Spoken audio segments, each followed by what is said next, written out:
the stage to deal with the healthcare bill, and what do you see your role and your action in what the state does? Do I go first, or do you want me to go? Your turn. All right. Well, I'm for healthcare freedom. That's actually one of the things that I'm running on, is the healthcare freedom amendment, and that just allows the people to choose whether or not they want to be part of the mandate that the federal government has put on us. It allows the businesses to choose whether or not they want to be part of the mandate that the federal government has put on them. And what I would actually suggest is that instead of being part of the federal mandate, that one of the things that we do is that we stop all these regulations that say you got to fund this in your health care package, you got to fund that in your health care package. When you give people a health care coverage that they don't need, that's going to drive up the cost of that coverage. And so I just heard, you know, that in some of the requirements is that we got to have health care coverage for children in all the packages. Well, what if you don't have children? Do you need to purchase health care coverage that covers children? Then I don't think that that's something that's necessary.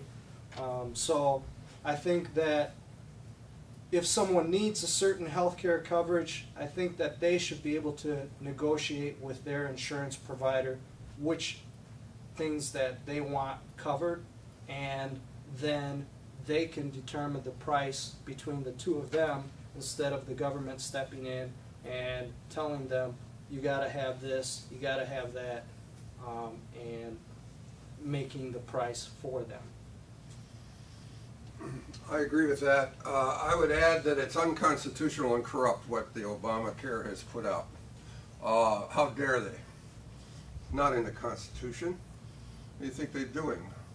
Forcing us to buy certain kinds of insurance, as he said. You can't cross state lines. You can't negotiate with various suppliers. Some people I know say, well, it's in this interstate commerce thing, which was put in the Constitution so that states didn't start vying with each other with tariffs. That's what that was about, to have freedom between states.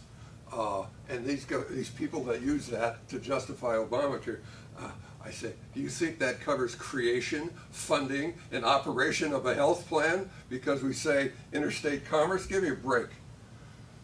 So first, it has those big weights hanging on it. On both my sites, this one and my Forward USA, I have an extensive write-up on a free market approach. Number one, that you will see no politician and hardly anyone else, because they haven't thought of it, is that the AMA and the dentists, by the way, have a pricing cartel. They exchange rates. If a steel company or car company did that, the executives would go to jail. It's called restraint of trade. My dentist, bless him, told me how they do it. They've got an accountant in town that collects everything and adds it up and lets everybody know what's going on, and they all charge those rates. And can you imagine if you were a rogue dentist or doctor and didn't charge those rates, what would happen to your reputation and referrals? Have you seen an ad lately for appendectomies or whatever from a hospital? It's a cartel in pricing. That's the fundamental thing. So I want to make licensing optional. Friends of mine, wife is a nurse. Oh, I can't have that. You know, you'd have awful people. None of your business. You can have retired doctors, retired nurses, nurses that want to start their own business, Kmart nurses. Walgreens used to have a walk-in little thing. They just shut it down, I guess, for lack of business, and nobody knew about it. I got a shot there recently. So the AMA has got a lock grip on the medical business. The insurance companies now have more of a lock than they had before Obamacare. And that's what we got to break. You keep hearing me go to the core. Forget the Band-Aids. Go to the core. Pricing cartel by the AMA. and let them compete. I'm going to go around on somebody's internet website and see how much they charge for a routine appendectomy. Can't do that. You can do it with your car, every other thing, right? Why do you think you can't do that in medical? Because they've got it wired. They bought Congress. Thank you. One of the other things with the licensing, in certain industries you have certain places that are privatized when it comes to the licensing. For example, whenever you're building electrical products, you'll see probably a UL listing on there. That is a private entity that is guaranteeing the safety of that product.